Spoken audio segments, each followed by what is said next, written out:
President Wilson, Morehouse family and guests, good morning. On behalf of Dr. Lawrence Edward Carter, Dean of the Martin Luther King Jr. International Chapel, and the 28th Martin Luther King Jr. College of Ministers and Laity, I am pleased to call the roll of the 2013 class of inductees into the Martin Luther King Jr. Board of Preachers, Sponsors, and Collegium of Scholars. As I call your names, would you please stand and remain standing until the roll call is completed? I ask that the audience please hold your applause until all of the names have been called. The Reverend Charles Christian Adams, the Reverend William G. Ashworth, Dr. Freddie Azenor, the Reverend Hardy Spurgeon Bennings III, Reverend Dr. Stephen G. Blunt, Bishop Donald R. Cook Sr., the Reverend Donald R. Cook II, the Reverend Dr. Christopher Bernard Davis Sr., Dr. Harley Etienne, Bishop David G. Evans, Reverend Dr. Lucille P. Farrell Scott, the Reverend Joseph Charles Taylor Flippin, the Reverend Mark Asiedu Frimpong, Reverend Dr. Christopher M. Hamlin, Reverend Dr. Edward R. Harper, the Reverend Robert Allen Hill, Reverend Dr. Jameson Douglas Heitch Hunter, Miss Catherine J. Kennedy, Bishop Lawrence L. Kirby, Reverend Dr. Adolphus C. Lacey, Mr. Shawan Lee, Mrs. Ruth P. Manning, Miss Veronica Martini, Reverend Dr. Darren McKinney, Bishop Matthew Norwood, Miss Lisa Parsons, Dr. Irene Rizzini, the Reverend Ruth Broyd Sharon, the Reverend Martha Jane Simmons, Bishop Nikki Paul Starling, Dr. Lawrence E. Sullivan, Reverend Dr. Joanne Marie Terrell, Dr. Susan Ushitel, the Reverend Beryl Monroe Whipple. Ladies and gentlemen, let us give these recipients an applause.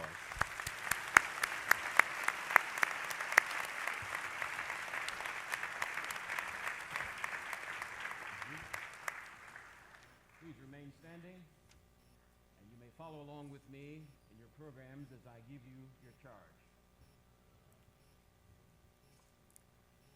Those of you in the audience may read along silently if it is in your program. Today is the 45th anniversary of Dr. Martin Luther King Jr.'s passing into the light.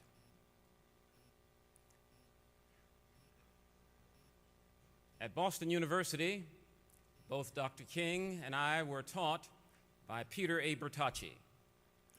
He taught us that love is not a virtue. He told us that love is the norm that makes all virtue possible.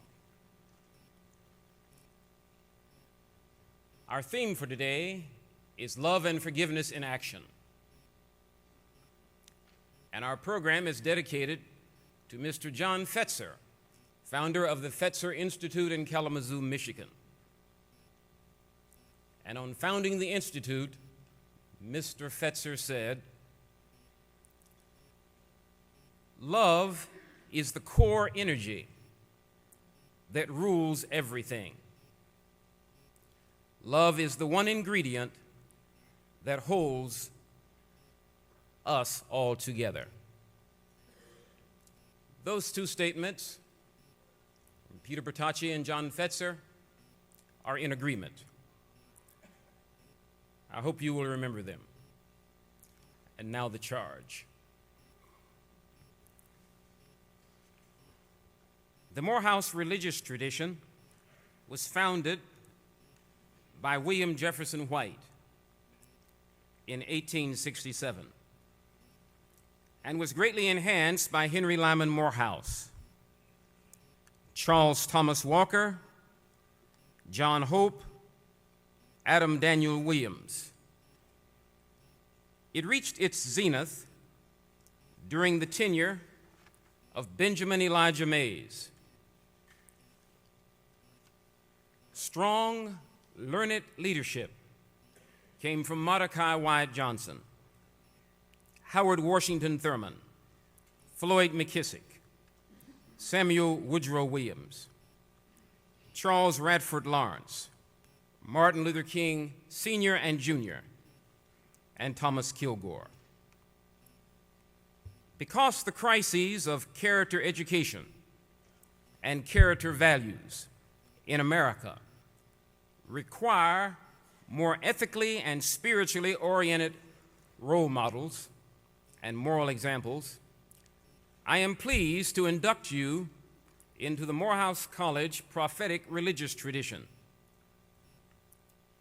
The Martin Luther King Jr. Board of Preachers, Board of Sponsors, and Collegium of Scholars, and do hereby charge and challenge you to be affirmative and appreciative, coherently critical examples for this generation of students, always remembering that our vision is the creation of an inclusive global society in which the full development of each individual's potential is the central goal. I charge you to be faithful, servant, scholar leaders, guarantors of continuity, celebrators of change, negotiators of structure, and facilitators of meaning, with the hope that we can right age-old wrongs that continue to haunt the American people and the world. Lastly, I charge you to use your time, talent, tender, testimonies, and technology to help usher in an age of peace and nonviolence for the children of the world, to raise another generation of morally inspired leaders committed to building the beloved world community, in token of which you are now given these citations, which list 20 global ethical principles by which Dr. King and many Hindus, Buddhists, Muslims, Jews, Christians, Sikhs, and scientists live their lives and transform the world. Testifying to this investiture and in witness whereof, under the seals of the college and the chapel, the signatures of duly authorized officers are hereunto affixed, this 4th day of April, 2013. Par nostrum Jesum Christum.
Won't you now give them a round of applause?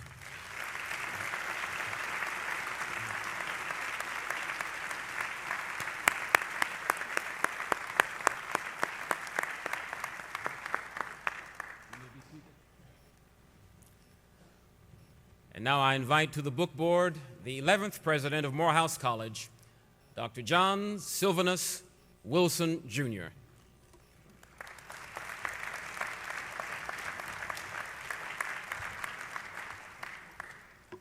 Good morning, Morehouse. Last evening at the Gandhi King Ikeda Community Builders Prize Ceremony and Interfaith Assembly, I had the opportunity to meet His Holiness, Sri Ravi Shankar, and I heard him speak. I was moved by his remarks about nonviolence as a vocation, and I believe that you too will be inspired by his philosophy. A native of southern India, Sri is renowned as a spiritual leader, humanitarian, and social activist. In 1981, he founded the Art of Living Foundation, an educational and humanitarian non-governmental organization that collaborates with the United Nations through a special consultative status with the Economic and Social Council. With presence in 151 countries, the Art of Living Foundation seeks and implements conflict resolution for individuals, communities, and nations. Volunteers of this organization have been working in Iraq since 2003 to promote the physical and emotional well-being of the Iraqi people. And they successfully executed programs in Kosovo to promote dialogue between those on opposing sides of the ethnic divide. In 1997, Sri also founded the International Association for Human Values to present programming that shapes leaders and reduces stress so that human values might flourish in people and their communities. The association is registered in 17 countries and continues to conduct service projects and raise funds for disaster relief initiatives globally.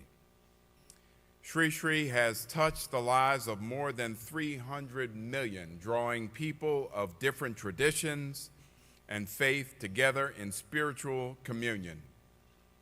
He is credited with being the first leader since Mahatma Gandhi to accomplish this kind of feat. In recognition of his work, Sri has been awarded honorary degrees, honorary doctorates by 12 universities, received honorary citizenship, and given awards for peace and harmony from cities throughout the world, among others. It is a privilege, it is a deep privilege to introduce Sri to the Morehouse College community. After we hear from the Glee Club, the next voice you will hear is that of His Holiness, Sri Ravi Shankar.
Before I commence my speech, I would like to present a piece of silk from India.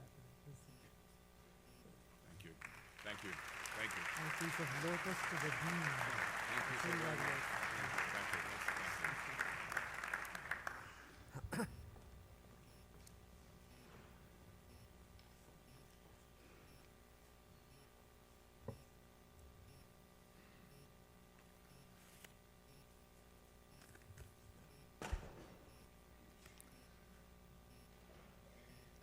Om Shanti Shanti Shanti. May the divine bring peace to us, individuals, and the whole world.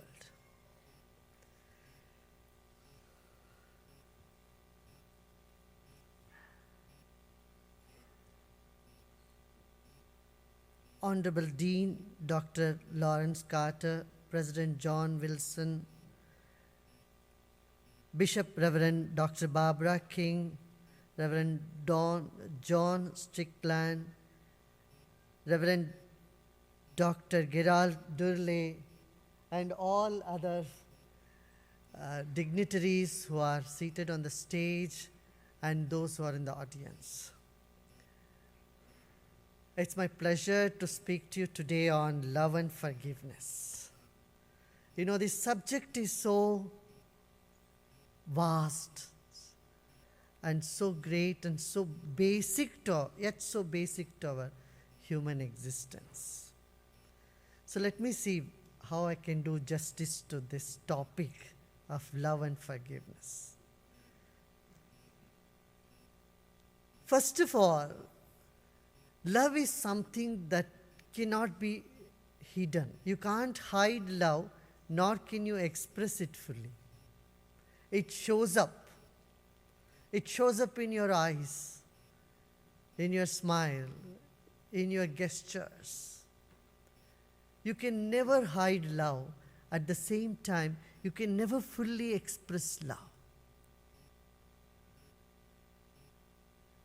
This is the predicament all lovers around the world have felt. However they express, still they find that I'm not able to express it fully the way I want to. That's the nature of love. Similarly, truth is something which you cannot avoid. You cannot avoid truth. Yet you cannot define truth. Beauty is something which you cannot possess. And you cannot renounce it also. You can never renounce beauty. And life is truth, love, and beauty, all three things together.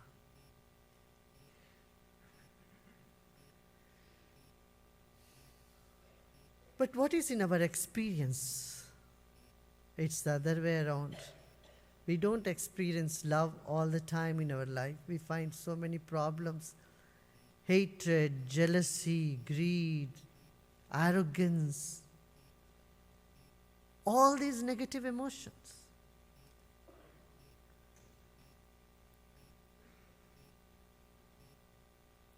If you just look deep into the mechanics of why these negative emotions come up. As a child, we were all born with pure love of God. But what happens as we grow older? Where do we lose this innocence? What happens to us? Then we find that these negative emotions, underneath them is also love. We are angry because we love perfection. All those who love perfection are prone to anger.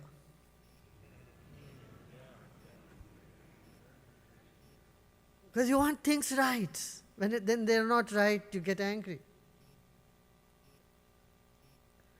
Similarly, greed is what? You want more of it.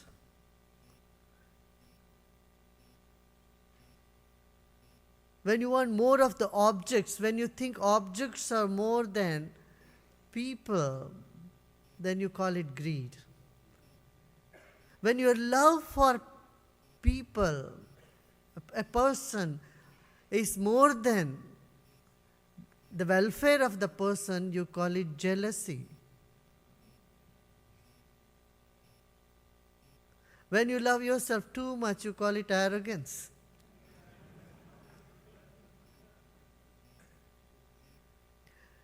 Love minus wisdom gives rise to all these negative emotions. Love with wisdom will keep you sane and on the track of divinity. And that's the message of all the reverends who are here, to unite you with wisdom. We don't need to learn how to love. It's in our nature. Love is our nature. Like our body is made up of amino acid, carbohydrates, protein, our spirit is made up of love. We are love. Love is not just an emotion. It is not just some wiggly expression of some sort of emotional outburst. No. Love is our very nature. And to keep it the way it has been bestowed to us by God, we need wisdom. And that's what all the scriptures in the world tell us. In the Hindu scripture, it says the nature of God, asti, bhati, priti, means existence, effulgence, and love. God exists and He is self-effulgent. He is love. Only one God, not too many. Often people think Hindu means many gods. That's not the case. No, it's one God in many costumes. He can express Himself in many forms, but only one God. You know, it's the same wheat. We make croissants, we make cupcakes, and we make bread, and we make bagels. All from the same wheat. Different expression of wheat. In the same way, one divinity expressing Himself in many ways.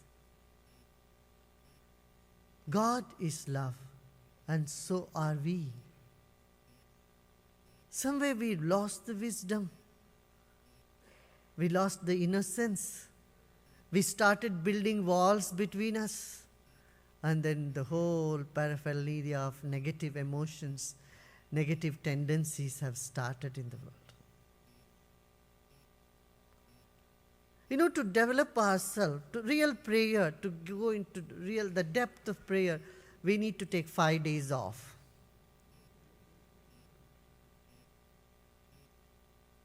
One day we must spend in the prison. You don't have to commit a crime to spend a day in prison. Just go and spend a day in prison. Talk to the prisoners. Those people who have been condemned by the rest of the society, the world, talk to them. You'll find there is a beautiful person hiding inside each one of them. Inside every culprit, there is a victim crying for help. You'll feel that forgiveness comes within you spontaneously. When you see from a wide-angle lens, a culprit is also a victim. When you see the victimhood in a culprit, you don't need to forgive. Forgiveness happens. In fact, compassion arises in our hearts.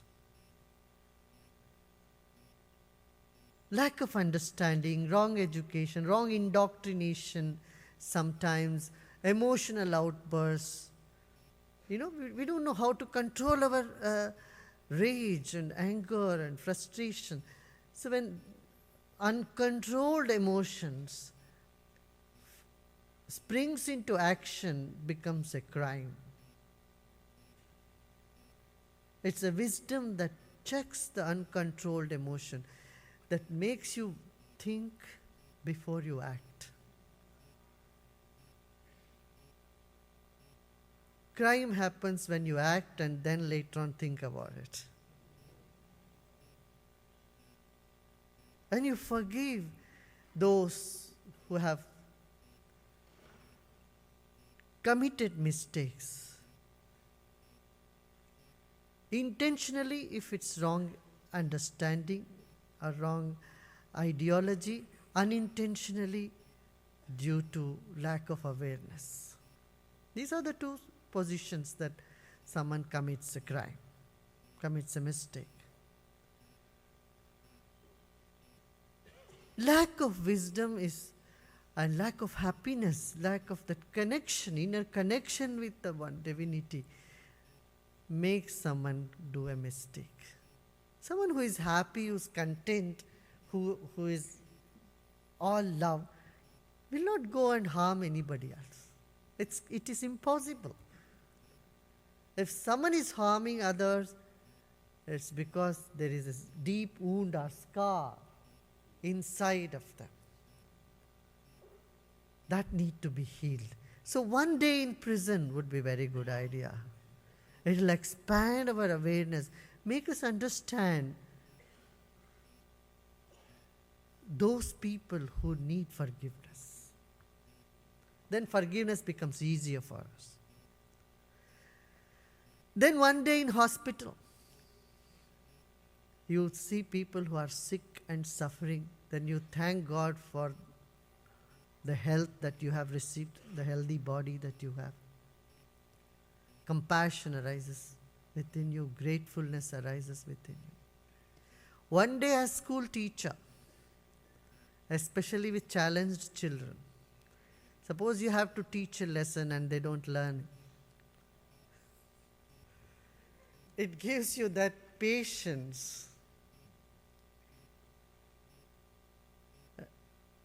that you are able to accept them and again say the same thing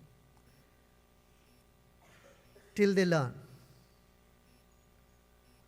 An effort to make others understand with patience. This is what we can learn when we spend one day in a school as a teacher. Don't you think so? School teacher is a big challenge. You know, I heard in Europe, in Germany alone, 40% of school teachers are depressed.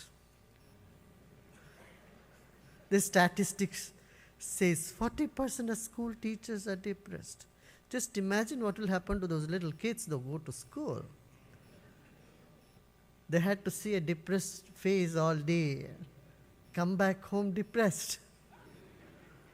You can only give what you have. You have joy, you give joy. You have love, you give love. And if you are depressed, you can only give depression. You convey depression. This is unfortunate because we don't know how to handle ourselves, our mind, our emotions. One day in school, as a school teacher, will give us enormous patience in life to tolerate ignorance and to teach coming from the space of love. A teacher is one who unconditionally gives love to others. Someone asked me the other day, what do you get by doing all this, what you are doing? Why are you doing? There must be some reason, no? Why you are traveling around so many countries, day and night, going, talking to people, conducting this workshop of breathing. What do you get? I asked him, did you watch Life of a Pi? And he said, yes. And what did you do after watching the movie? Did you call anybody and tell them that it was so good movie? He said, yes. I made several calls to my friends. And I shared with them, it's a great movie, you should see. So did the producer give you some tips for that, money for it?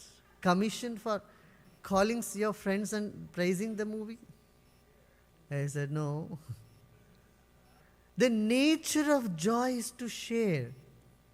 If you find some happiness within you, you would like to share with others. And that's exactly what I'm doing, as it.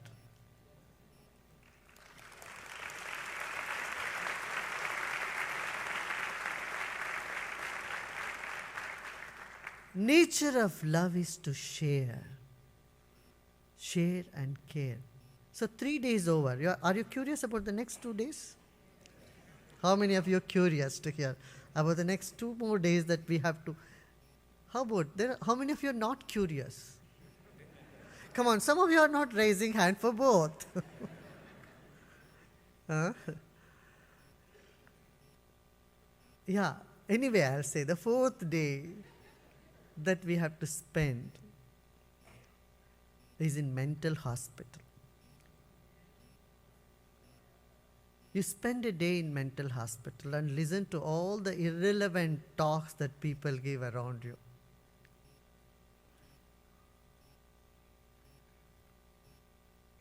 And you will come out and will see the whole world is like that. Everybody is talking in tangents. And so your buttons cannot be pushed anymore. You feel so strong from inside. You will not get upset because someone passed a derogatory remark on you. You will stand up to criticism. You will take it if there is something in it. And you will be able to give a constructive criticism wherever it is needed. That courage to take in criticism and give back criticism comes to you if you can spend 1 day knowing people are talking irrelevant things. And 1 day with the farmer. Just spend 1 whole day with the farmer in the garden. You will care for this planet. You will care for the earth. You will care for the environment. Today, if we don't take care of our planet, that's it. We won't be able to give this world to our coming generations. And our coming generation, they deserve a better conditions. More pure air, pure water, pure earth. Diseases are on the rise. Why? We have used so many harmful chemicals and fertilizers, pesticides. The nutrition of the earth is drained out. In the American Institute, the Nutritional Institute says how today's bananas grown here have very little nutrition as compared to in 40s or 30s. You might have seen these reports, how we have depleted. Our vegetables are big in size, but they have very little nutritional contents in them because we have drained our soil with pesticides and chemicals. We need to take care of Mother Earth. Love for the earth, love for the people is same as love for God. They're 2 sides of the same coin. If you say, I love God, but I don't care for His people, it has no meaning.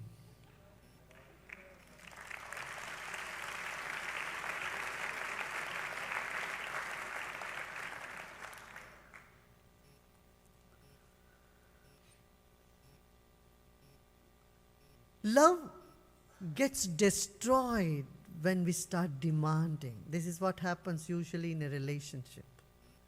We fall in love and we fall out of love very soon. Time is very short in between.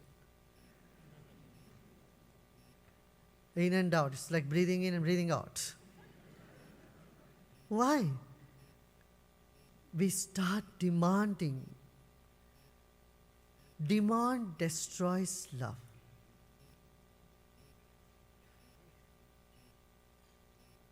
I have an advice for the couples here. Whenever you find that one of your spouse attention is less for you, or their love is being expressed less for you, don't ask them, do you really love me? Ask them, why do you love me so much?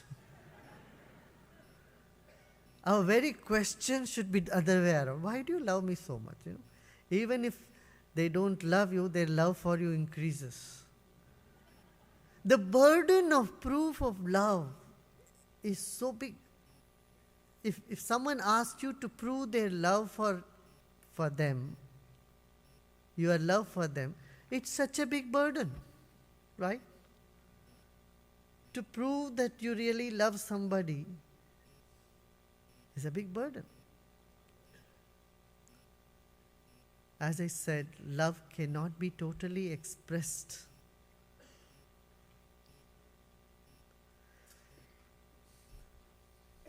One strange observation I have seen in the world is in the East, they don't express love at all. They never verbalize love. And in the West, we verbalize love a lot.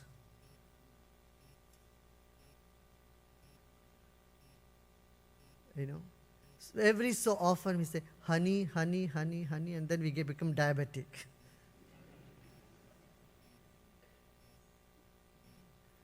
In the East, they don't express at all. The whole life will pass. The husband would never have said to his wife, I love you.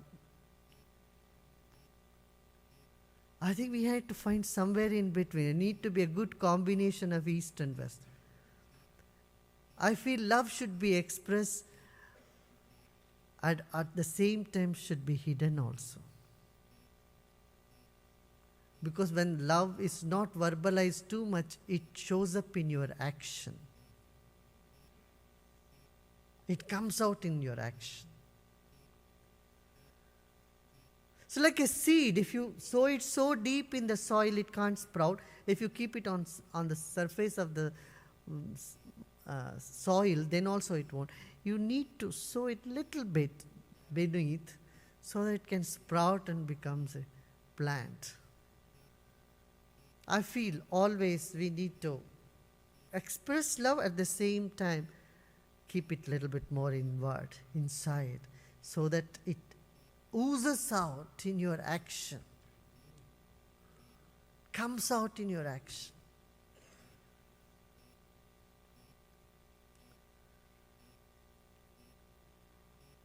When I was a boy, young boy, not that I'm not now, when I was little, I went to tailoring shop to get my shirt stitched. The tailor had, those days there was no machine. He used to do it, sew it by hand. So the needle, he would put it on his cap. He had a cap, he'll put the needle on his cap and the scissor beneath his feet. I said, he has given the message. I said, this man has a message to give. That which cuts, he put it underneath his feet. That which sews and unites, he has put it on the head. He has honored that needle.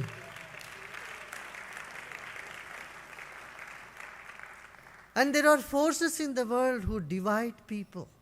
They should be put underneath. And there are forces who stitch people or bring people together. They need to be honored.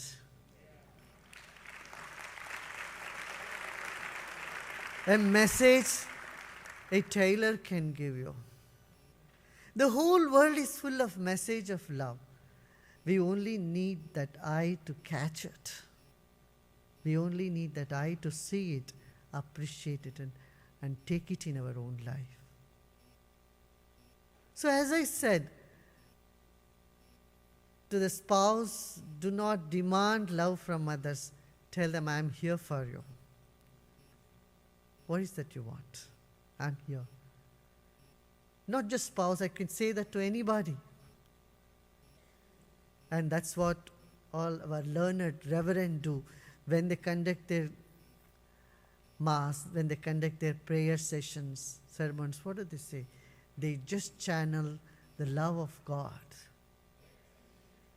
And they express that love. They find all belong to me.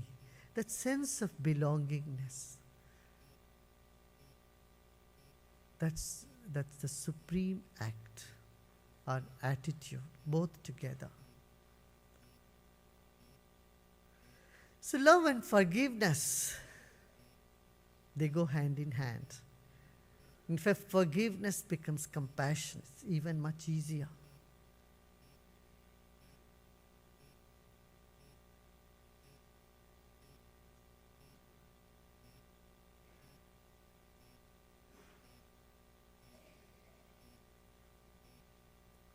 If you have a puppy or a dog in your home, see when you come back home how the dog runs around you, gets so crazy and expresses all its love. It doesn't verbalize anything. It can't, but it expresses the love to you. And the same love is being expressed in the entire creation, by trees, by the entire nature. With these few words, I once again thank the Morehouse and the Dean and all the dignitaries for giving me an opportunity to share these few moments with you. I love you all. I am with you. Thank you. May God bless you.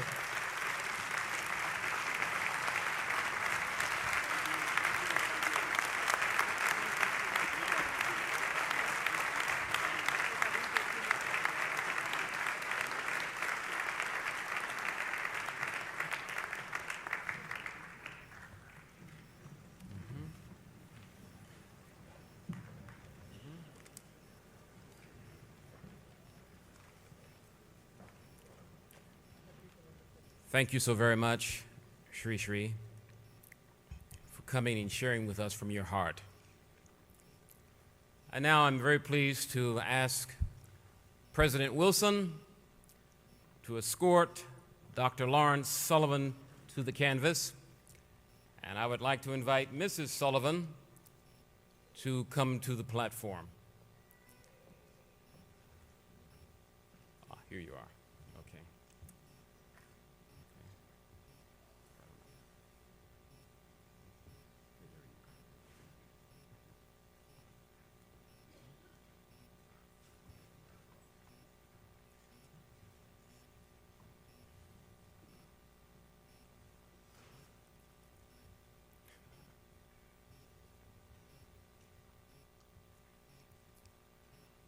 Lawrence Eugene Sullivan.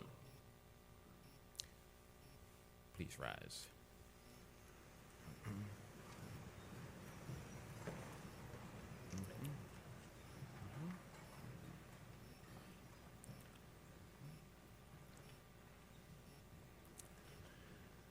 Champion of the indomitable human spirit, creator of enduring global legacies, architect of compendiums for inspirational opportunities, incarnation of the finest tenets of courageous and exemplary leadership, and mentee of Mercy Ecklade and Joseph Kitagawa and Victor Turner. We honor you today not because you are listed among the world's leading scholarly authorities on the study of the world's religions, with one of your books being used at Morehouse College. We honor you not because you have been given the most distinguished and highest awards, medals, and prizes for your published multi-volume achievements internationally and interreligious scholarship. We honor you not because of your 12-volume Religions of Humanity or your 16-volume Encyclopedia of Religion, with scores of scholarly articles in multiple languages, not to mention more than a dozen other books.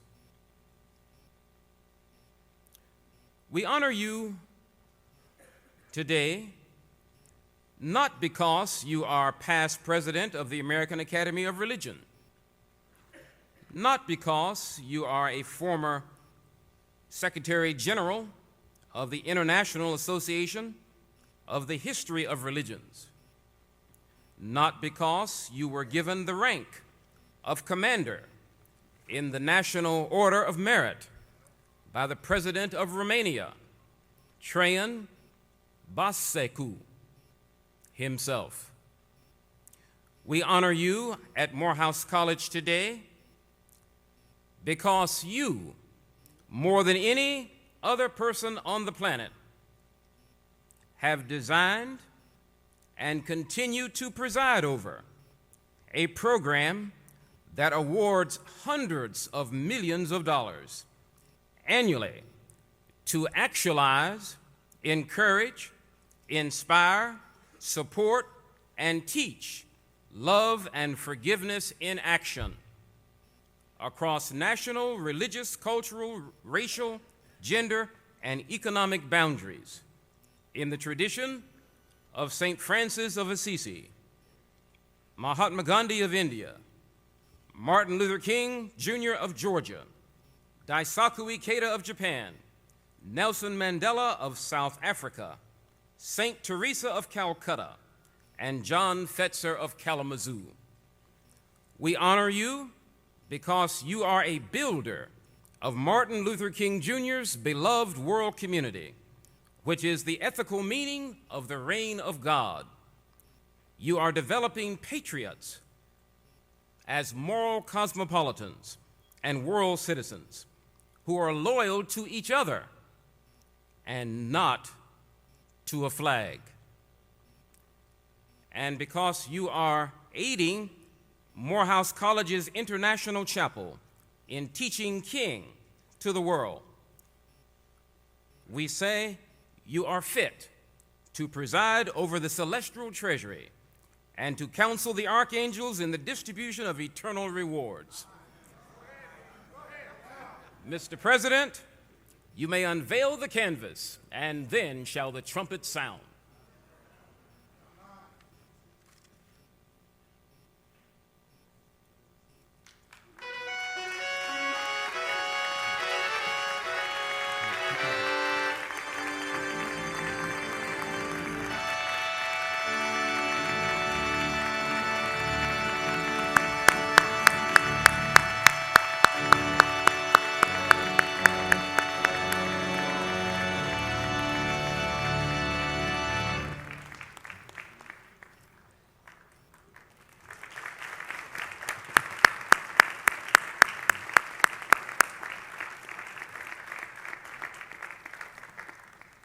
This past summer, I was in Assisi, Italy, at the invitation of Dr. and Mrs. Sullivan in the Fetzer Institute.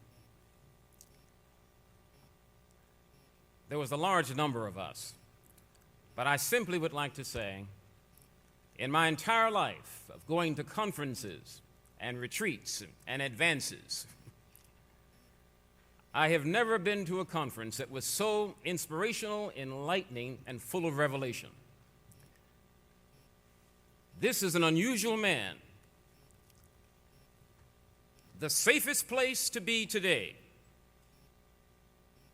is with somebody who is creative, imaginative, an innovator, and an inventor. The most secure place to be today is with a person who is evolving, who is in a state of becoming. This man is such a person. He speaks multiple languages, speaks Italian fluently, and he is a tremendous master at organization. He turned the entire town, it seemed, of Assisi into a seminar. May God bless you. We're so happy to link your name to Morehouse College.